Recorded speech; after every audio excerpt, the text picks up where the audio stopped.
Maralinga, the bombs they dropped on us. They tell you nuclear testing was something that happened far away. Bikini Atoll, Nevada. The Cold War arms race, but Australia has its own nuclear graveyard, and its name is Maralinga. In the 1950s and 60s, the British government wanted a desert to test their atomic bombs, and the Australian government, under Prime Minister Robert Menzies, said yes. No parliamentary approval, no public debate, just a secret handshake deal that turned the South Australian desert into ground zero. Between 1956 and 1963, 7 major nuclear tests were carried out at Maralinga, along with hundreds of minor trials where plutonium and uranium were deliberately spread across the land to see how they dispersed. The fallout blanketed the desert and everything living in it who lived there. The Anangu people, custodians of that land for tens of thousands of years, they weren't evacuated. Many weren't even warned. Some were rounded up, marched off their country and told never to return.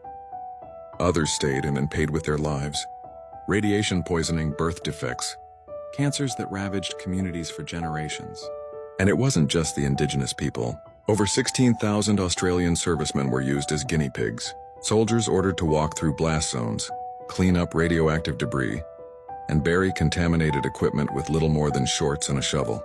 Many developed cancers, many died young. Their families fought for decades for recognition, while governments denied and delayed. Maralinga became a dumping ground for plutonium, one of the most toxic substances on Earth.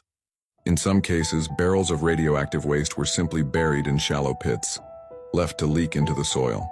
When whistleblowers came forward, they were silenced. When journalists asked questions, they were stonewalled. The truth didn't start coming out until the 1980s Royal Commission into British nuclear tests.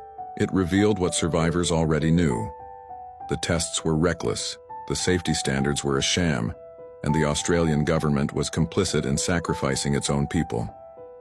Even then, the full extent was downplayed. When the government launched cleanups in the 1990s, they were half measures, leaving dangerous levels of contamination behind. And yet, not one politician, not one British official, not one defense bureaucrat ever faced criminal charges. Menzies retired a statesman. The British government shrugged. Survivors were given token compensation, as if money could undo cancers, poisoned soil, and stolen lives. This wasn't just negligence, it was a calculated betrayal. The government made a choice to side with empire and weapons testing over its own people. Indigenous Australians lost their country. Soldiers lost their health. Families lost loved ones. And all of it was hidden under the language of national security. The fallout wasn't just radioactive, it was political. It set a precedent that governments could sacrifice citizens for international deals, then bury the evidence. Maralinga isn't just a scar in the desert. It's a symbol of the bargain governments make when power matters more than people. Today, the land is still not safe. Traditional owners still fight for recognition and restoration. Survivors still carry the cancers in their bodies. And governments still refuse to call it what it was: a crime against humanity, carried out on Australian soil with Australian consent. Maralinga is proof that betrayal isn't a glitch in the system. It is the system. And if they could sacrifice thousands of lives for the sake of British nuclear weapons, then what do you think they'd sacrifice today?